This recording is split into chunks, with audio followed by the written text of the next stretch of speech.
Hello again. I made a couple of videos about some LPs that have been found in a derelict house, and I put them up a couple of years ago and completely forgot about them. And since then, of course, people have been sort of wanting to know a bit more about the other two boxes and putting a few comments up about did I steal the boxes from a homeless guy, which is not true, but I'll tell you about that another time. Are the records just worth giving to a charity shop? Well, some of them possibly. And do I do voiceovers for porn movies? Of course I do, but we will cover that another time. Anyway, a lot of requests to see some of the other boxes, because there were 4 boxes of all. There were 2 LP boxes, and now we're looking at these boxes, which are the singles boxes. We'll cover one of them in this video. I'm not expecting much from these. Now, as I said, these haven't been opened. They've been in a derelict house for, golly, 30 odd years. So I'm not exactly expecting much. Oh God, they're in individual sleeves. So I've got no idea what these will be and whether they'll be any good. So I'll just move that to one side because that's one's a bigger box. I'm not exactly sure what's in that. First one I can see is Gillen. And I'll just, your sister's on the list, on my list. Can you say that these days? Trouble. Oh yes, Trouble.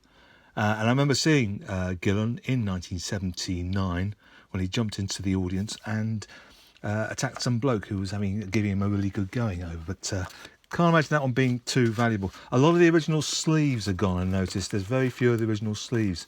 I noticed there's Steve Gibbons band at the back there. Kool and the Gang, good grief. Yes, you see, I'm not expecting much from this. Too hot.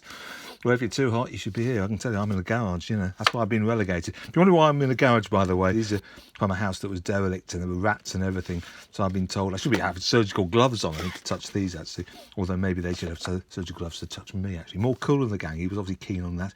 Take It to the Top, climbing. Nope, don't remember these. He was obviously a disco fan.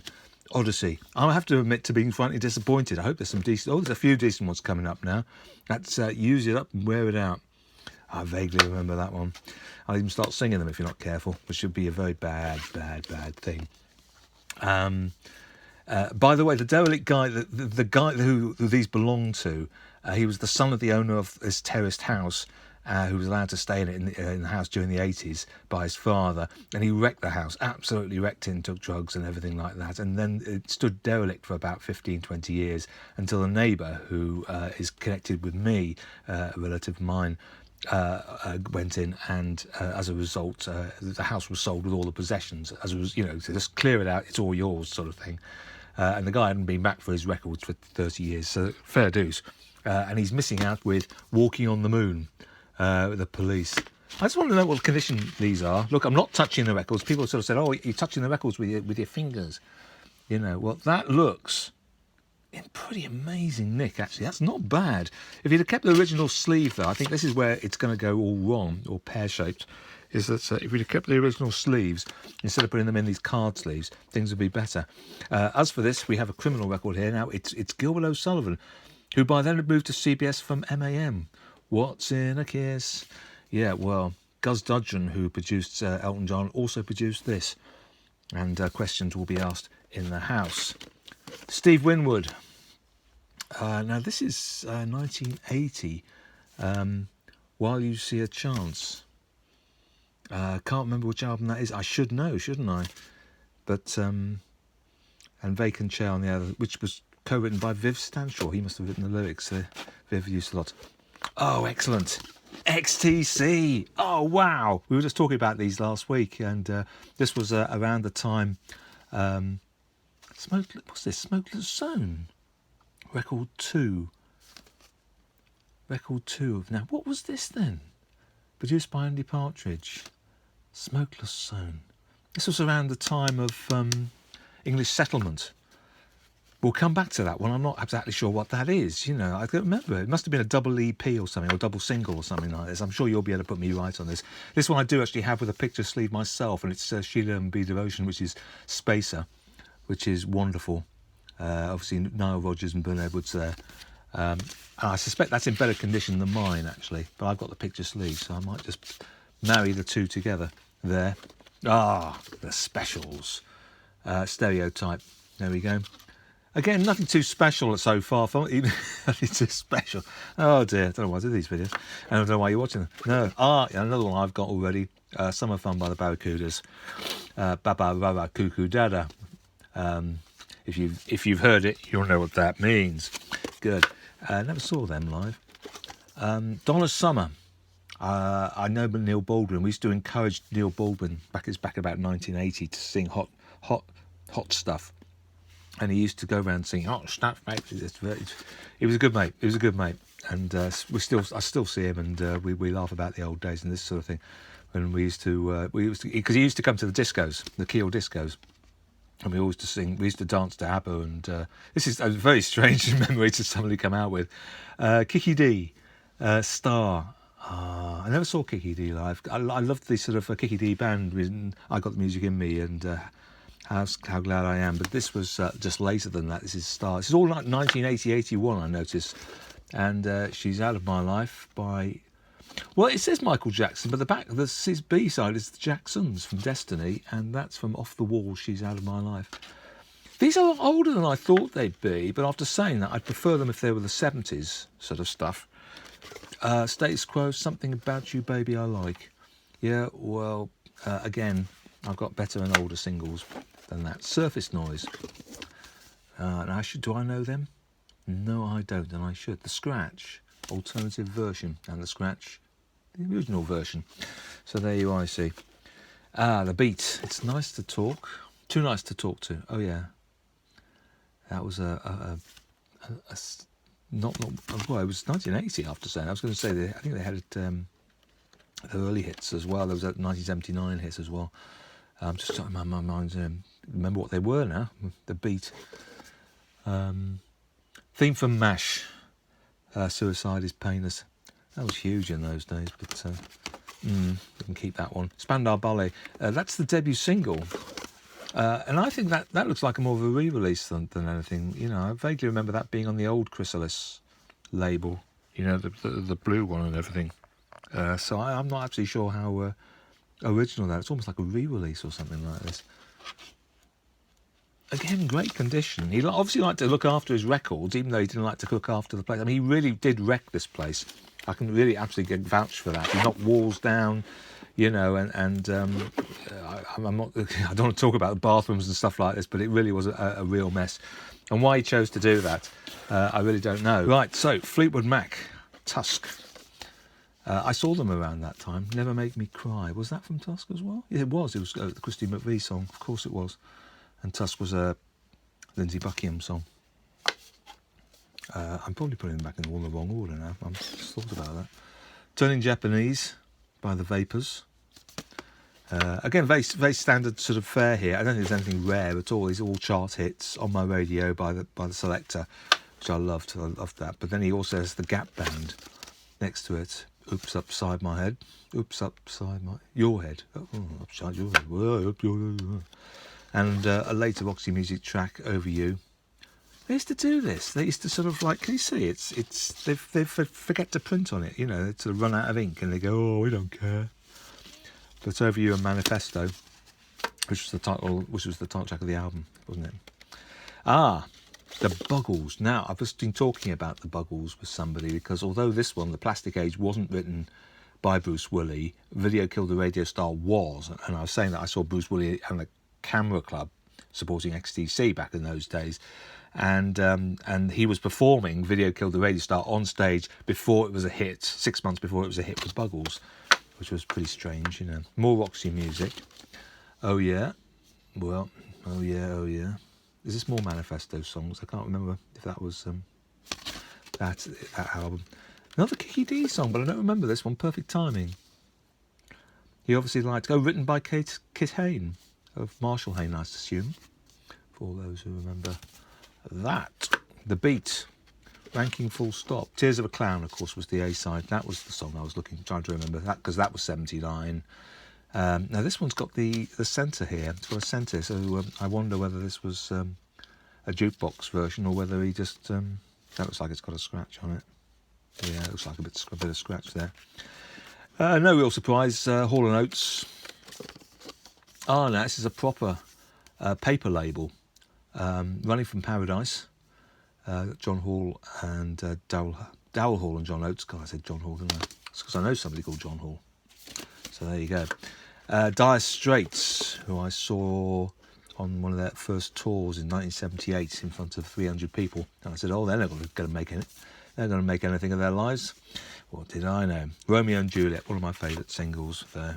AC/DC, Rock and Roll Ain't Noise Pollution. I think, again, I've got this. But I would argue that, yes, I did just blow on a record. I'll get letters, I know. I would argue that's in better condition than mine. Sartorial Eloquence by Elton John. Is that from a single man? I'm guessing it probably is. Or was it a single in it, just a single in its own right? EP, if you like, you know, because it's got 2 songs on B-side. White Man Danger. This is Gary Osborne era. So I would suspect it was Single Man around that time. So it's an album I don't think I ever had. Searching by Change. Nope, means nothing to me. Probably does to you guys. Spyro Gyra. Shaker Song. Song for Lorraine. Those were the days. These are criminal records. Splodgeness Abounds. 2 pints of lager and a packet of crisps, please. Some Simon Templar, of course. So there you go. On Derham Records, what were Derham thinking of? They were thinking, oh, I'll make some money out of that. Ultravox, we were talking about Ultravox only today. We were doing a joke about Ultrabox and the fact it means nothing to me. Ultravox, of course, is something from Pokemon Go. And I said, well, it means nothing to me. And they looked at me completely blank. And I said, well, if you don't know Ultravox, what can I do? Sleepwalk. Yeah, Midge there on the writing credits, of course, yeah. The Ra Band. That's not the Ran Band, it's the Ra Band, would you believe? It's Slide. Is that on DJM? I didn't know DJM had more artists on there. All Over the World, ELO. Fairly sort of standard stuff. As I said, I didn't expect these to have any rare ones. These might be one. Wilton Felder, I Don't Inherit the Wind. That kind of rings a bell, but, you know, maybe that's worth something. I really wouldn't know. It's probably worthless as far as I know. Just because I haven't heard of it doesn't mean it's worth anything. And Stephanie Mills, Never Knew Love Like This Before. And we were talking about ABBA again, who played Trentham Gardens, not Trentham Gardens, we were Bingley Hall, Trentham Gardens, back in '79. The Winner Takes It All was probably one of my favourites of ABBA. The Level 42, another band who played Keel around that time.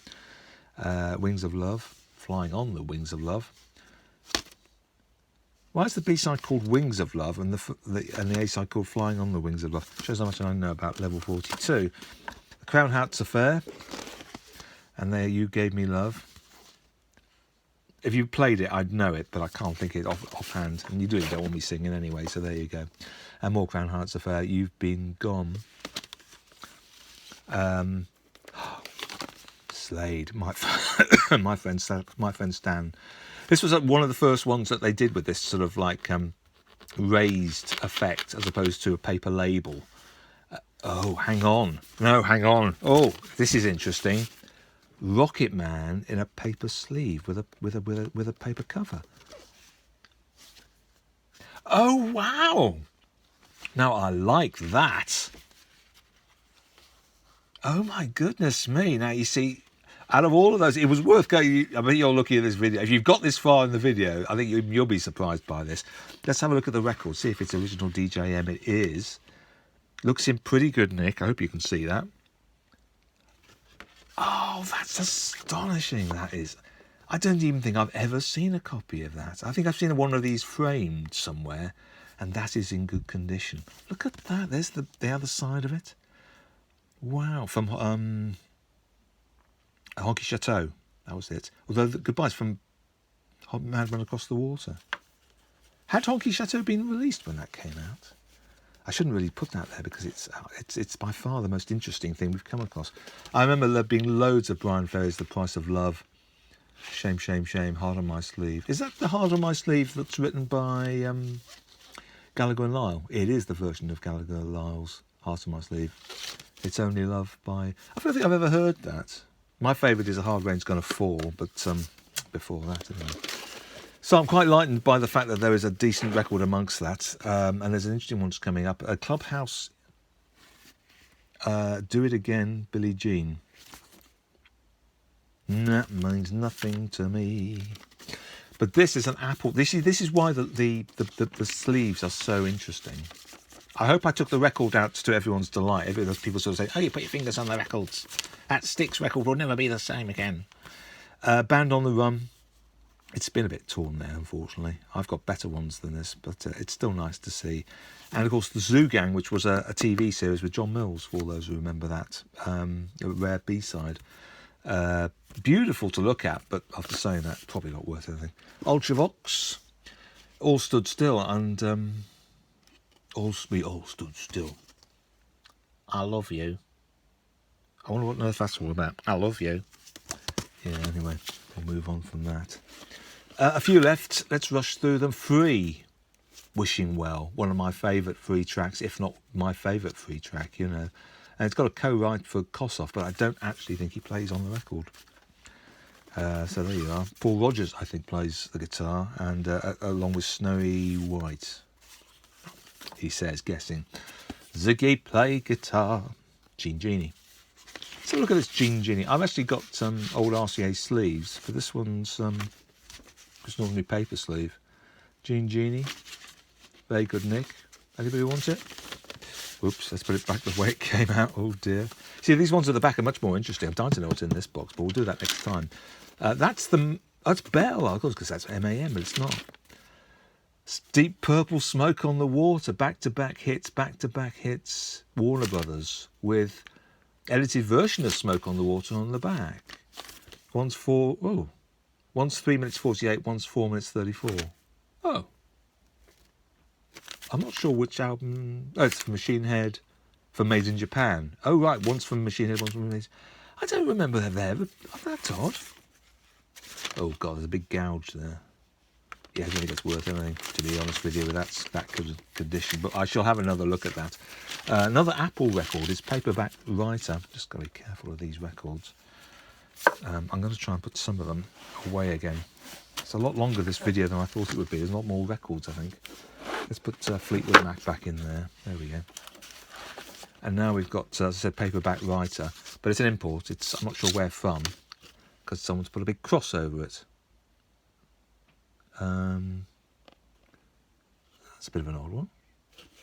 Who's made that? Recorded in England. Well, yeah, I know it's recorded in England, but it doesn't have a manufacturer on that. Would say made in the USA, surely, if it was made in the USA. Am I missing something? Yeah, foreign import of some sort. Could be worth something. Might not be worth something. I do not know. Spandau Ballet. Reformation. On the A side and the B side. The Freeze. Why is it on both sides? Is it supposed to be on both sides? A1, A2. Is it a long song? I don't remember the background to this. Special mix. Oh, right. The B-side is a special mix. There you are. You see that special mix. If you can't, don't worry. I love this, actually, because I love this Vertigo thing. It's stained like hell. It's a shame. Now, you see, this is a classic song. Paper Plane, Status Quo, with Softer Ride on the other side. From Pile Driver. If I remember rightly, my memory says. That's a thing of beauty. Well, I think it is, anyway. The interesting ones are at the back. This is, I was going to say Alice Cooper, School's Out. It's an original copy of School's Out, and somebody's written on it. How dare they? Condition. Reasonable.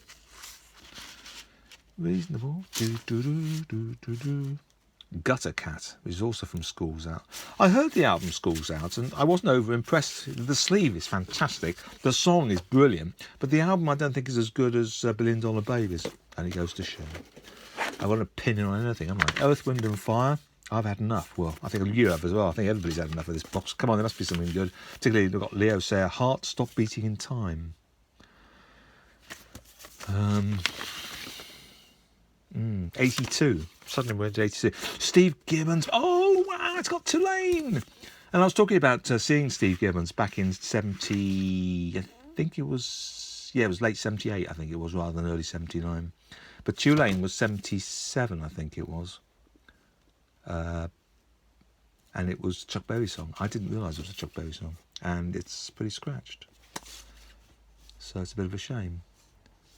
because it's nice to see it in such good nick. You see, he could look after his records, couldn't he? If he wanted to. Enter the Dragon soundtrack. Oh, interesting. Enter the Dragon's theme from Enter the Dragon. Again, I didn't know about this one. And it's in its original Warner Brothers sleeve.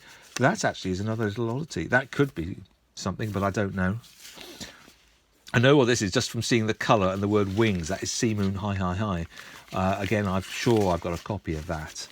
And judging from the condition of it, oh God, yes. I will touch it. Look, I'm touching it. Because it's covered in scum. You know, I think a rat's eaten that one. It's been Rattus novelicus, that one. Dark is the Night. And I lose myself. What's the name of the band? Shack Attack. I know a friend who liked this, actually. Dark is the Night. There we go. Argent. So it says keep on rolling, so the other side will be hold your head up, I reckon. And it is hold your head up. Original epic Argent single. Now that's in pretty good nick, I would reckon. And if there's a message on the inside on the inner groove, I cannot see it's been scrubbed out. Right, Climax Blues Band. I Love You. Oh, there you go. Isn't that sweet? 1981. That's when I saw them, I think, 1981, or it might have been 82. Local to Stoke-on-Trent, of course. And that's the lot. That's the whole box. I would argue that there's 2 or 3 interesting ones there amongst all of these, even though some of them are in good conditions. If you don't have the original sleeves, you know, I often sort of think, you know, are they going to be worth anything? But even then, you know, I wonder about those. Lovely to see Rocket Man, absolutely brilliant. Anyway, tune in and we'll do the last box when we get a moment, and I'll answer all those other amazing questions. Keep them coming in, whatever you want to ask, whatever you want to say. Do get it in. At least I'm using 2 hands this time. That was another comment. Why did you only use 1 hand last time? Oh, give up. Anyway, thanks for watching. Cheerio.